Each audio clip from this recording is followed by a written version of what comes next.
Hey everybody, welcome back. Welcome back to Generation X Nation. As the thumbnail said, this is my 3-minute wrap up of the Braxtons. Wasn't much to see, so let's go. Let's get it started. First, we're going to start off with Tawanda's bridal shower. Tawanda's bridal shower was starting off a little slow because the ladies' honor was showing up late and it bothered her. She felt like nobody ever shows up for her. Tony's not showing up, Trina's running late, and I guess Tamar wasn't invited.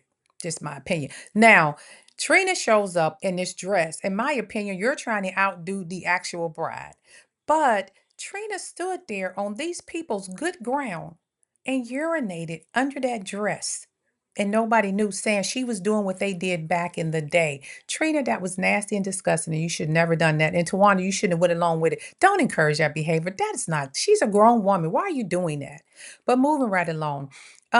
Tony calls and said, "Hey, I'm gonna make it up to you guys. Come on down to Miami, come to my concert." Trina and Tawanda shows up to Miami, and then Tawanda gets sick. Trina's the only one that shows to the concert. Her and Tony do a duet together, and they did a little tribute to Angie Stone.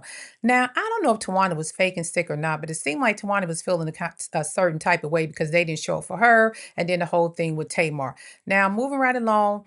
They go to the yacht the next day. Tony has a yacht scheduled for them to just go out on the water and spend some sister time together and I guess talk to their differences. Again, what can go wrong will go wrong with these ladies. They get out there, it's too windy, they can't go out to the ocean. The guy has to cancel it, so they decided to meet at dinner. While they're at dinner talking about the events that happened the night before, or the week before with Tamar, To- Tony has convenient amnesia. She don't remember the wig pulling. She don't remember the water being thrown on somebody. She don't remember anything Tamar did, but she remember what she did. She can remember just a little bit. I snapped, I blacked out, but she did this. Tamar was all over the place, and Tony seems not to remember that. It really just shows that maybe Tony is just really into Tony and don't really care what y'all do. She's worried about how it's affecting me. All right.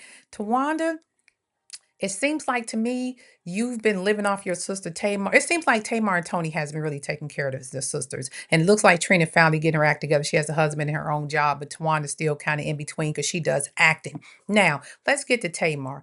Tamar seems very remorseful. She seems very hurt. And I did have some empathy and sympathy for Tamar. Y'all know how I think Tamar is a spoiled brat because she's the youngest child. And I think they have spoiled her and let her get away with a lot of crazy behavior over the years. But in this particular moment, I think she's very hurt that she is not invited to her sister's wedding. Nothing should have stopped her sister from bringing her to her wedding because I don't think Tamar would have acted a fool at her own sister's wedding. Tawanda, you were wrong for that, and you will never be able to make that up to Tamar. Tamar, get the help that you need. This family has really done you dirty.